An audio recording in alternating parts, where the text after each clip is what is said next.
লোলা লুলু।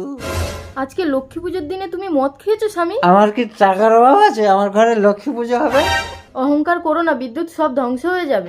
এই, তুমি আমাকে অভিশাপ দিচ্ছ কমলা? তুমি আমাকে মারলে আমি আর এই বাড়িতে থাকবো না।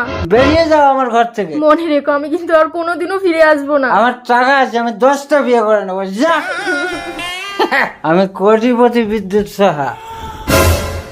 একই কমলা এখানে, তাহলে ওটা কে ছিল? মালিক মালিক কারখানা আগুন লেগে গিয়েছে। তোরা সব কোথায় ছিলি? আমার কোটি কোটি টাকার কারবার, চল। আগুন দেওয়া আমার একই সর্বনাশ হলো। কি আমার ব্যাংকের সমস্ত টাকা সিজ করলো কে? আমরা income tax department. You are under arrest mister Bidyut Saha. আপনার সমস্ত কালো কারবার আমরা ধরে ফেলেছি। না, আমার স্বামীকে ছেড়ে দিন স্যার, আমার স্বামীকে ছেড়ে দিন। আমাকে ক্ষমা করে দাও মা লক্ষ্মী। স্বামী, তুমি কি পাগল হয়ে গেলে? বউকে বলছো মা?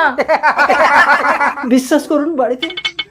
তার মানে মা লক্ষ্মী আমার ঘরে স্বয়ং এসেছিল। চল স্যার, আমার স্বামীকে ছেড়ে দিন, আমাদের সবকিছু সরকারের নামে করে দেবো। ওকে, চলুন চলুন সবাই চলে চলুন। আসুন। কমলা স্বামী চলো, আমরা তালপাতার ঘরে থেকে লক্ষ্মী পুজো করবো, তাহলে আমরা সবকিছু আবার ফিরে পাবো। মা লক্ষ্মীকে পুজো করার মতো সামর্থ্য আমার নেই কমলা। আমার পুজো করতে অর্থ লাগে না বাছা, ভক্তি ভরে ডাকলেই আমি তাকে দেখা দিই। ওম